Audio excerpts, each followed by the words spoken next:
Bonjour les poussins. Bienvenue sur notre chaîne. Aujourd'hui on est avec Andy Sama pour notre série de vidéos J'ai vécu en Corée. Bonjour à tous, je m'appelle Andy Kipingwa aka Andy Sama, j'ai 23 ans et j'ai vécu à Séoul. Combien de temps tu y as vécu et pourquoi tu es parti là-bas? Alors j'ai vécu en Corée pendant 5 ou 6 mois, de février à août. Et pourquoi j'ai vécu là-bas, c'était pour les études. Okay. Donc j'ai fait un semestre à l'étranger encore. Ça m'a énormément plu. Il est trop triste d'être revenu. Comment tu as eu l'opportunité de partir à l'étranger? C'est ton école qui te l'a proposé ou c'est toi qui leur as demandé? Alors en fait c'est moi qui ai fait mes démarches, je voulais absolument partir à l'étranger. Et du coup j'ai cherché des écoles qui me permettaient de partir à l'étranger en fait. D'accord. Et donc mon école m'a permis de partir. Donc tu as choisi l'école en fonction de est-ce que je peux aller en Corée ou pas? C'est exactement ça. Enfin pas forcément en Corée mais en tout cas à l'étranger, ouais. C'est exactement ça. Au départ, tu connaissais pas plus de trucs que ça sur la Corée? Je ne sais rien du tout, à part Gangnam Style. Qu'est-ce qui t'a plu? Qu'est-ce qui t'a marqué là-bas? Alors faut savoir, oui, je suis vraiment parti en touriste, je connaissais pas grand chose, donc en fait j'étais plus curieux, je suis parti avec un esprit de curiosité. Qu'est-ce qui m'a plu là-bas? Wow. La liste est longue, mais pour faire court, c'est vraiment la culture, les gens et la ville. La ville Séoul, c'est vraiment une ville, je me sentais vraiment inspiré là-bas. Puis voilà, la nourriture, la musique et l'entertainment. Là-bas, c'est vraiment quelque chose d'assez grand. Qu'est-ce que tu conseilles aux gens pour préparer leur séjour en Corée du Sud? Je dirais quelques petites règles de culture. Par exemple, dans le métro, il y a certains endroits où on ne peut pas s'asseoir parce qu'ils sont réservés aux personnes âgées. Donc vraiment, voilà, quelques petites règles de culture comme ça. Argent. Préparez-vous aussi pour la nourriture épicée. Alors, honnêtement, c'est super spicy, tout le temps spicy. On va dire que tu es parti pendant 6 mois. Combien de budget tu t'as prévu à peu près? Alors, il faut savoir que la vie elle est assez abordable par rapport à Paris. Pour manger, c'est pas trop cher. Le logement, si on est en campus étudiant, ça va, c'est relativement abordable. Moi, je pense qu'à partir de 4500, 5000 euros, on est vraiment bien. Okay. Donc 4500, on va dire 5000 euros. 5000 euros et plus. Pour 6 mois. Sur place, est-ce qu'il y a des trucs qui te semblent incontournables à faire? Yes. À 100%. Samgyeopsal. Yes. Oui. Déjà, la base, tu arrives, tu prends Samgyeopsal, d'accord? Sinchon, la station Sinchon, il faut y aller. Vous êtes obligé d'y aller, c'est vraiment... Sinchon, c'est entre l'école Jeonsei et Hewa. Ça veut dire que le jeudi soir, vendredi soir, samedi soir, c'est rempli de jeunes de partout. La station Sinchon. À Hongdae, pour ceux qui aiment boire, il y a un bar illimité qui s'appelle le B2. Le B2, vous avez là-bas Unlimited Drink. Dédicace à Jonathan. Et aussi. Ensuite, à Hongdae, pour ceux qui aiment le hip-hop, il y a énormément de clubs hip-hop, mais par exemple, il y a le Lux, je suis beaucoup parti au Lux, le MB2, pour ceux qui aiment la musique un peu commerciale, le hip-hop, etc. Après, je pense que c'est vraiment au feeling. Moi, ce que je faisais, c'était vraiment au feeling. Par exemple, si je vais à Kondé, donc Konkuk University, la station, il y a une rue, il y a tout plein de bars de gauche à droite, des restaurants, des norebang, des PC-bang. Il y a vraiment... J'ai oublié de dire que PC-bang, c'est un incontournable. En fait, c'est des cybercafés coréens. C'est un cybercafé, tu rentres, tu payes, tu payes une misère, moins d'1 euro, et tu as des heures et des heures entières de jeux vidéo. Ouais. Tu peux commander ta nourriture et ils vont te l'apporter. La salle est climatisée. Pour les fumeurs, il y a un point fumeur dans le cybercafé.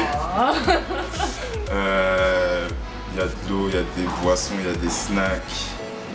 Tu peux dormir parce que les sièges sont super confortables. J'ai vu des mecs dormir tout le temps. Est-ce qu'il y a des choses, bon, positivement on a compris que ça t'a plu, mais est-ce qu'il y a des choses plutôt négatives qui t'ont marqué aussi ou pas? Yes, alors déjà, ici en France on n'est pas trop habitué, mais la chirurgie esthétique, je sais pas, ça m'a fait bizarre.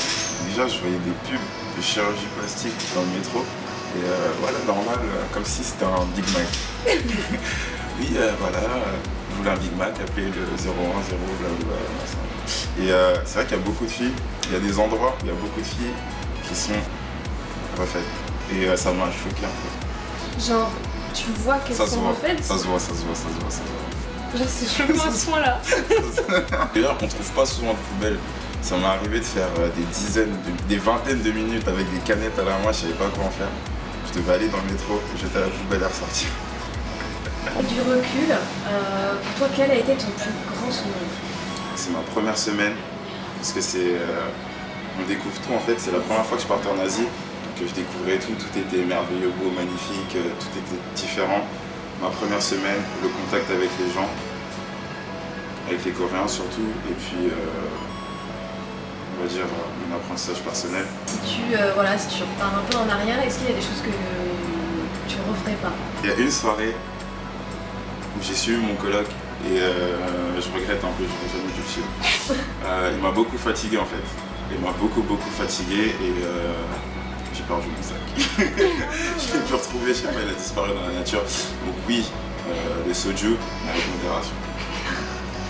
Comptes-tu y retourner prochainement, que ce soit pour des vacances ou retourner pour un autre type de visa? J'aime beaucoup cette question parce que la réponse me semble évidente.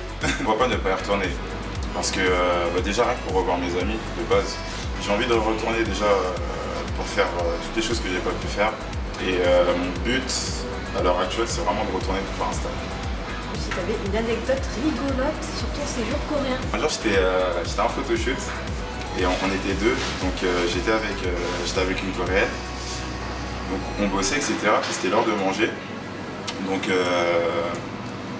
le créateur de la marque part acheter KFC, il revient et moi je prends mes frites, je prends mon sandwich etc. Je me retourne, je check mon téléphone qui chargeait et puis ce que la fille a fait c'est qu'elle prend toutes les frites et elle les met au milieu comme ça. Elle prend ma barquette de frites, elle la fait au milieu, je me retourne et je vois ça, je suis là. Prends-moi mes frites. J'étais offusqué sur moi, je me suis dit mais elle fait quoi avec mes frites? Et en fait, j'ai compris que c'était l'esprit de partage en fait. C'est pas tu manges tes frites tout seul dans ton coin, c'est vraiment quoi. Les frites elles sont là et on mange tous ensemble. Quoi. Et ça m'a choqué sur le moment.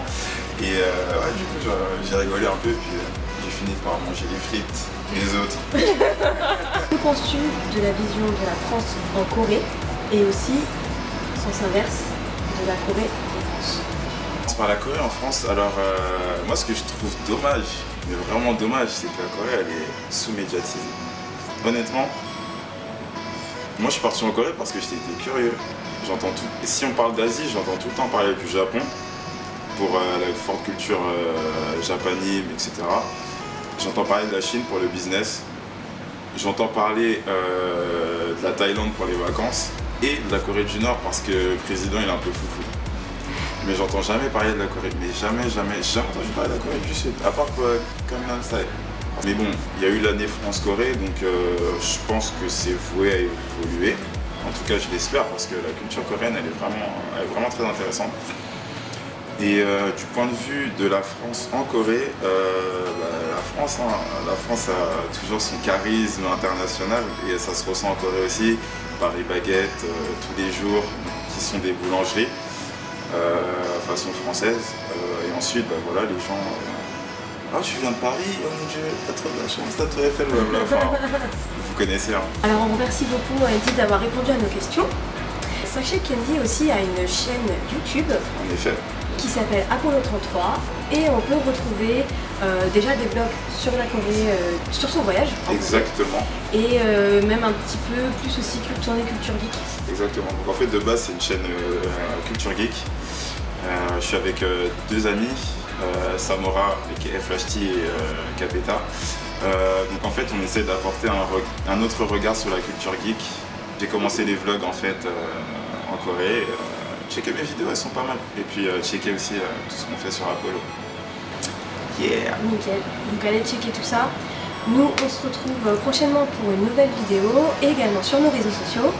Annyeong. Annyeonghaseyo. Mettez-vous à l'aise. Je sais quand on peut me mettre à l'aise.